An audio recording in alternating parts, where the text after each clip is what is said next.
I'm really excited about my new mission in the Department of Higher Education, Further Education, Research and Skills, and there's a lot of work to be done, and I'm really up for it. And I have a background, I suppose, in related areas. So my primary degree was in maths physics at Trinity, and then I did a master's in computer science, high performance computing, actually. And then I worked in industry. I worked in a company called Oniva, who your readers might be familiar with. At the time, it was a very exciting tech company in the early 2000s, and I suppose spent my first couple of years post-college there. Like a lot of companies at the time, it was a bit like Icarus. It flew too close to the sun and crashed spectacularly, but I learned a lot. And that's the part of the culture of startups and tech companies that you get in, you go big, and then sometimes it doesn't work out. And you know what you do? You start again, and that's enterprise, and that's innovation. I've also worked in state agencies, worked for VHI for a period of time, first of all in systems analysis, then moving into compliance and legal, and I studied law along the way, so qualified as a barrister, and then practiced for a period. And I did some tech law, but in all honesty, I did probably more maritime law. Sometimes the world takes you different directions. And then obviously became a practicing politician, and was appointed to this ministry just at the start of this year with the new government. So one of the things that really excited me about it, I was spokesperson in opposition for this sector in 2016 to 2020, and I would have been asking parliamentary questions, all the time about why aren't we spending more on research, where are we going with innovation, why don't you, the government at the time realise how important this is. Now I'm on the other side of those questions, I'm getting those questions, but I'd like to think that I've a very strong answer because I'm very much prioritising those areas. But I during my time in opposition, I would have met a lot of people, the key stakeholders, thought leaders in the area, right across presidency universities, research institutions, academics, student representatives, different groups that were in the sector that were, I suppose, articulating the need for continued investment and setting policy directions. So, and actually, as a result of that, I published a paper at the time, which the now Taoiseach, then leader of the opposition, Micheál Martin, took very much to heart. And one of the recommendations was that we create this department, because it didn't exist 5 years ago. And that was part of the new government, and that was done. And I'm now honoured to serve in it.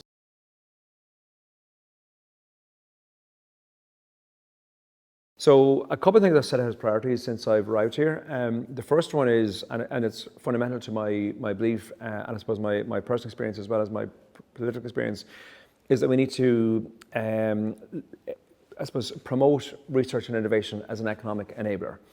Since Lamass, since foreign direct investment first came to our shores, we have thrived on the basis of a knowledge economy. What is our value add? It is our talent, it is our innovation, it is our entrepreneurial spirit. But it's putting all that together with advanced research and new ideas. So it's the power of ideas that have powered our economy. We're not, a resource-rich nation. We don't have oil and gas, etc. In the plentiful supplies or rare earth minerals. We probably have some, for all sorts of climate reasons. Even if we did, we're not going there now anyway. But we're a country that we skipped most countries. We look at our neighbours in Northern England. They went through the smokestack revolution, they had the industrial revolution, they came in slowly but surely into factories and worked 20 hours a day and all kinds of, horrendous situations in the industrial revolution. We sort of skipped all that and we went straight from the fields into Intel and Microsoft, in the space of about 2 generations. Don O'Malley, free second level investment, secondary education, the investment in FDI from Lamass, Whitaker, etc. And we went straight, in living memory, from my grandparents' generation to now, we went straight from that kind of agrarian economy, primitive economy, subsistence farming, to actually being a very advanced knowledge economy. So that's part of our journey so far. I've always believed we have the talent, the people, the resources, the human resources. We need to match that with, I suppose, the framework to perform the research, the institutions to do it, the innovation economy, attract foreign direct investment, and promote indigenous enterprises very much so as well. I think we've done that very successfully, but I do think that we're at a point over the last maybe 10 years, probably since the crash, to be fair, where that investment maybe fell away from what it should have been, and perhaps been a little bit neglected even over the last decade. And I think we're at the stage now we need to refresh that and recharge it. So my first priority I've set out in the department is to leverage RDI, research development, innovation, investment, as a formula for economic success, because I think our economy is built on that, and that in itself actually creates the resources to do everything else. So of course housing, of course the environment, of course education, of course health, transport, these are all hugely important societal needs. But how do we create the resources to do that? We create a strong economy, And we do that through investment in knowledge and ideas and people, and that actually perpetuates everything else. And the stats would tell us, I was in Curram in Galway recently, they were saying it's a 12-to-1 return on investment. If we look at some of the American agencies, they talk about 4-to-1 to 5-to-1, 6-to-1, depending on what source you use, but definitely there's a multiplier effect. Every euro spent in research and development comes back to your economy in spades, and that enables us to do everything else that we want to do. Other priorities I've set out is to have a high quality higher education system, including highly accessible. So everything from grants to student accommodation to the levers to get people there, and I really believe we need to target this advantage. So we're at our strongest when all of our parts of our system are working, and that includes every part of our population. So we really should have targeted interventions, leverage interventions, rather than a one-size-fits-all. If we can actually say, well, the person where it's going to be life-changing, where it's going to be transformative, where they may be the first in the family to go to third level at all, probably deserves a greater hand up than somebody for whom it's just a rite of passage and it's taken for granted. So those sort of targeted interventions I believe in strongly. And then of course the high quality speaks for itself, but course provision, standards, excellence, range of disciplines, having the highest end activity, and that includes the research component, because teachers that are researching as well tend to be really the most cutting edge. Then the third one is the skills piece, so really being agile and in terms of our skills development and further education and apprenticeships and so many different routes into education.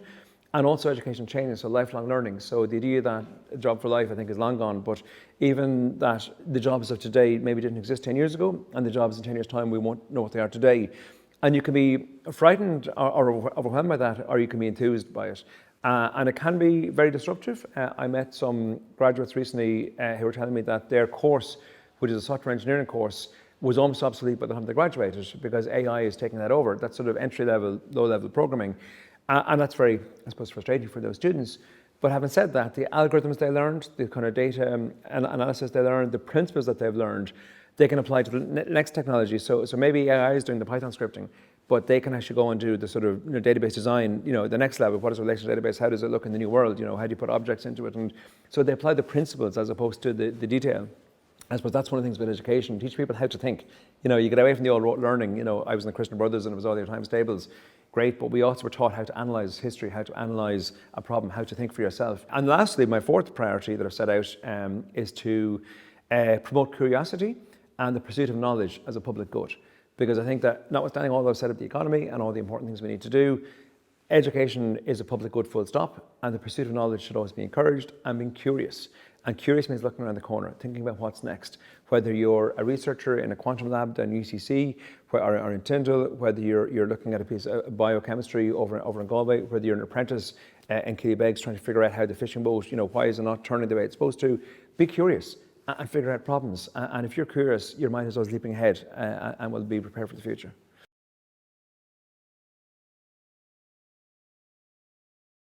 So one of the ways that we've succeeded, I think every knowledge economy and every advanced system is powered by its people, and our talent is our greatest natural asset.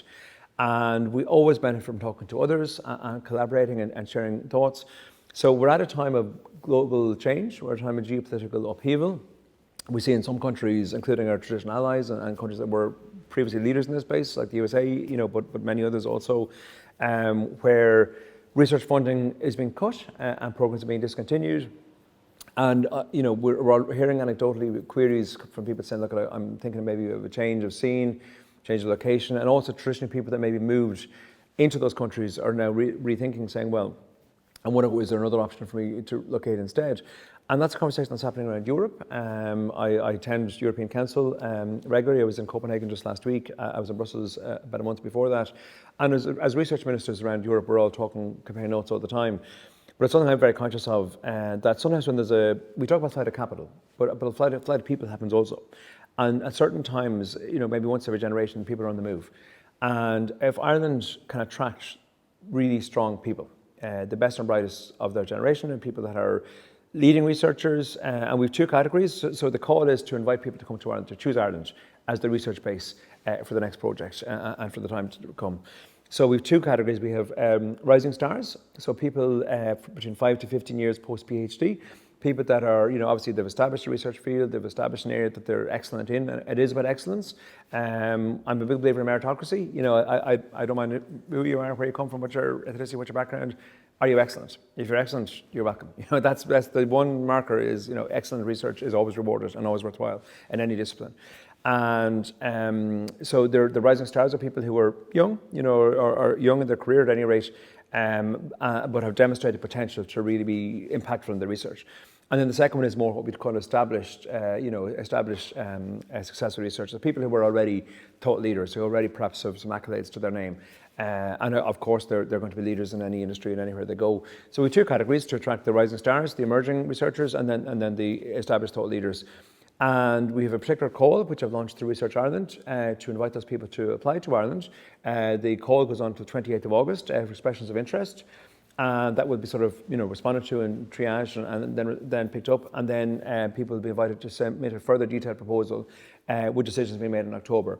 So it's moving reasonably quickly. I announced this in May. I suppose I came into the ministry at the end of January, and something that struck me that we're at a time of opportunity as well. And there's always, in every crisis there is opportunity. And there is a bit of a geopolitical crisis. Let's be honest, there's lots of change and tariffs and trade. And we're looking left, we're looking right. We have different movements, different continents, and there are a lot of. The only constant in life is change, and there's no certainties in history or in geopolitics. But we know that people are on the move, and we know people are maybe uncomfortable in situations. So Ireland can be a home to those people. Ireland can be welcoming. Ireland can benefit massively in educational and intellectual sense, but also in economic sense. So if we look at some of the people in the past, so Seamus Davey down in Cork in UCC in the Quantum Lab, really outstanding researcher. Some would say he's on track to win Nobel Prize for his work. Certainly he's already been very accomplished. He came here as part of a call post-Brexit when we were looking to the UK at the time to invite researchers. Luke O'Neill, who needs no introduction, came as part of the PR2I. He'd been working abroad, came back. Our new head of Research Ireland, Dermot, is a very successful industry leader who was working in Cambridge in the UK, has come back to head of Research Ireland. So we have a long tradition, and I suppose those three examples are people who have Irish, pedigree or Irish background and have come back. And we may well find in this instance that we have diasporan talent, we have people on the move. I was speaking to my, I think it was my Moldovan colleague in Europe recently, and he was saying to me that he was jealous of Irish diaspora because they're also, all the European states are trying to figure out how can they attract research. And he said, but your diaspora is a lot bigger than ours. And it's true, we have so many people out there. So why would people choose Ireland? So I think Ireland is a place that we value research, certainly as minister and as a new minister, that I hope and expect to be here for the full term. Certainly that's something that I will be prioritising, investment in research, and not just investment, but creating that ecosystem and framework where it's valued, where it's supported, where it's prioritised, where excellence is rewarded, where the impact of your research, your excellence is really the number one metric, and where you'll find like minds, and where you can also be free to express yourself. Freedom of expression is highly valued. It's in Irish, it's in the Constitution. It's Article 8 of the European Convention on Human Rights. And we take this stuff seriously. Along with Article 10, privacy versus expression being I suppose, balance, but academic freedom is so important, and integrity is so important, and freedom of expression is so important. So you can be yourself. You can come here to excellent research, and be very welcome, be very much supported in doing so. And I think if we do this, we look at a lot of the traditional movements of people. I mentioned I was in Copenhagen just last week at the European Council. I was at the Niels Bohr Institute. One of the reasons that the Bohr Institute and Niels Bohr and people like Rutherford worked with them were able to discover quantum computing almost a century ago now. We're on the cusp of it, and maybe we're at the moment waiting for it to take off, but 100 years on, it's transformed the world. So many things that we have today wouldn't be possible without it. Was because they brought people from abroad. They looked around the world and said, "Come here, work with us. If you're we want the best brains around the table," and they did that, and the world is better for it. We look in Ireland, we have De Valera opened up to Schrödinger after the Second World War. He came and did some of his leading research in DIAS here in Dublin Institute of Advanced Studies. So we have a tradition globally. If we look at the United States after the Second World War, the space race was turbocharged by so many scientists coming from Europe to join their efforts there. When I was in college, I did maths as my primary degree, maths physics, and we had a professor called Professor Miller, Professor John Miller, who taught us numerical analysis. And we had him in third and fourth year. And there was a visiting professor from Russia, Professor Shishkin. And Professor Shishkin was almost a sort of legend within the math department, particularly among the undergrads. And the reason he was so exciting is because our professor, Professor Miller, was so enthused by the work they were doing together. And they used to go into his office and the maths department back onto Westland Row, sort of very old buildings, lots of chalk dust in the air, and you go through a haze of cloud and chalk to try to figure out, where your books are each day. And sometimes Professor Miller would be late for class, and he'd run in, and he'd have, in those days we didn't have PowerPoints, we did, I think, acetates. He used to write with a marker on them and put them on a sort of projector, and the ink wouldn't even dry, it'd be smudged, because himself and Professor Shiskin would have been working it that morning. And Professor Miller would run in and say, "I won't believe what we did this morning, and look," and he'd put it all up on the screen. And we were so enthused by that. We were, as young undergrads, we were going, "Oh my God, look, this is going on before our very eyes. This is world-leading research. This Russian visiting fellow, Professor Shiskin, working with our professor here in Trinity, developing this latest edge research," and we're going, and then teaching it to us undergrads. So we felt so privileged, and I really enjoy. I think we all loved that class. There was never an empty seat in that classroom because the enthusiasm that came off the blackboard, and that was because of that collaboration, that visiting fellow bringing ideas with him, best in class in Russia, best in class in Ireland and Europe, and fusing them together. So there's a tradition, and I suppose there's a success story from international researchers moving, decamping to one particular place and doing extraordinary work. And I want Ireland to be the next chapter of that success story.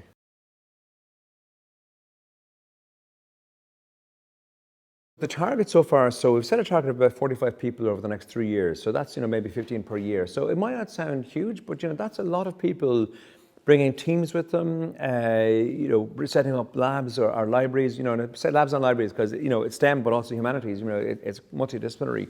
And really, if you're best in your field, or if you're working towards that, or if you have the capacity and interest, you're welcome. Come and apply. Let's talk to you. I mean, obviously, there's areas where Ireland has traditionally excelled. Like the semiconductor industry is so pivotal. We have a new semiconductor strategy. AI and data are two of the biggest emerging technologies, along with quantum and HPC. Climate resilience, flood defences. Some really interesting work actually using again. And I think that transdisciplinary work as well. So I was at a Research Ireland seminar recently, and one of the themes that really struck me was taking AI modelling along with climate resilience to project flood defences to see, well, in this particular valley, what are the flood patterns, what is the historical, and then what is actually the new flow rate based upon projections. I saw another example where they took an architectural team along with computer scientists and looked at sort of dead space within city centres to say, well, how can we reuse or optimise land use? So these are societal problems about the housing challenge, the climate challenge, along with things like I said, the economic compared to the semiconductors, the AI, the quantum.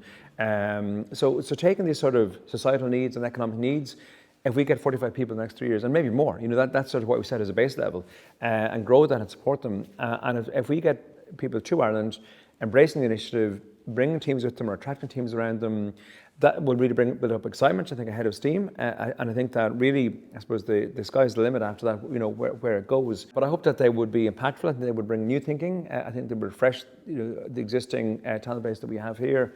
And how do we measure talent? It's interesting when we talk about that because you can measure things like citations and publications, and that's certainly a very useful metric, and certainly that's what you want, of course, but also economic impact and also societal impact. So if I say to the general public, I'm going to bring all these researchers here and they're going to publish all these papers, people say, well, that's great, but how does it affect me? If I say it's going to lift our GDP, it's actually going to turbocharge our economy, and it's going to produce the resources, and it's also going to solve our housing challenge, for example, by the urban density, or it's going to solve our climate challenge by the flood mapping, or it's going to cure infectious diseases, by a particular projection. People say, well, actually, sign me up. That's something I want to support, because I think it is important that these messages resonate with their people as well, in a more general sense. So look, success can be many faceted, but certainly a very important part of that success is getting the right people here as soon as possible and getting them started.